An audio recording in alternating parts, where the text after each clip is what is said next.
Шинэ 5 сая чуулган дээр хэлэх шиг боллоо. Энэ улсын хурлын чуулганы нэгдсэн хуралдаан дээр ардсан намын бүлгийнхэн бол сухгүй байгаа шүү дээ. Тэгэхээр хууль тогтоох үйл ажиллагаа бас салгарч ийн гэдэг бас байр суурийг илэрхийллээ. Ер нь энэ процессын талаар та ямар байр суурьтай вэ? Нэг талаас бол мэдээж бойкот хийж байна. Бид нар бол эрцээ өгсөн суухгүй гэдэг байр суурийг илэрхийлээд байна л да. Тэгэд энэ яг хуу улс төрийн шин чанартай гэдэг ч юм уу нарийн айхтар зүйл бол байхгүй. Нэг хөнгөн гомдлоос болоод энэ улсын хурлын тасралтгүй явах ёстой үйл ажиллагааг залгардуулж байна. За одоо хавар болж байна. Эдийн засаг бас тийм одоо сайхан биш байгаа шүү дээ. Яг ийм үед одоо улсын хурлын гишүүд норж ирээд үндсэн үүргээ гүйцэтгээд ажиллаад явах ёстой. Дээрэс нь одоо хамтарсан засагт одоо сайд хийж байгаа хүмүүс маань засгийн газраас өргөн барьсан хуулиа дэмжихгүй саналаа өгөхгүй байж байна. Яг энэ маань хэвгүүл ийм одоо нэг жишг бий болгож байна л да. За хамтрахтаа одоо хийсэн гэрээ контракт гэж бий. Тийм ээ одоо альва засгийн газрын үйл ажиллагаа Монгол Улсын эрх ашигт нийцсэн асуудал дээр одоо бүгдээрээ дуунэгтэй дэмжиж явна гэдэг ч юм. За бид одоо ямар тэр гэрээг ямар харсан биш. Эвгүй л харагдаж байна лээ. Тэгээ сая одоо энэ гайны дотрын тухай асуудал ярьлаа, амтны тухай хууль орлоо. Энэний чараас одоо үргэлжлээд эн чинь том сангийн хуулиуд орох гэж байна. Энэ хэрвээ ингэж бойкотлоод байх юм бол ер нь товчхон дойлогд арчсан бол засгийн газраас гарах нь зөв.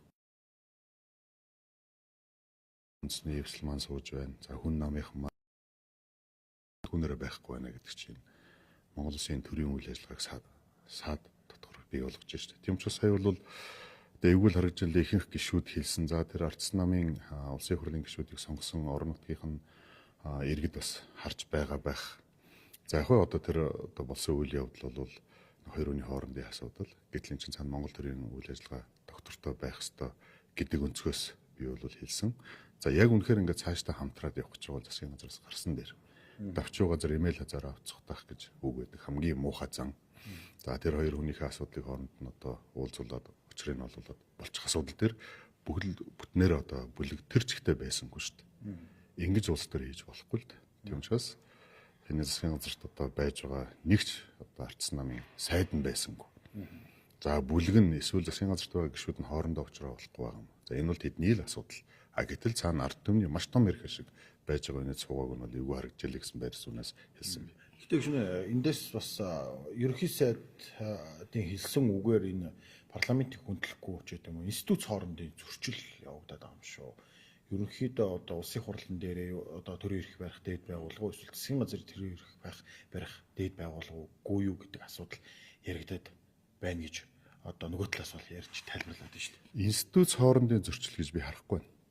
За одоо хоёр хүний хооронд л одоо нэгийг яжilж хэлсэн үгийг энэ том улс төр болгож ацар. Сая одоо парламент таавхан харсан бах ардсан намын судал тэр чигтээ хоосон байлаа.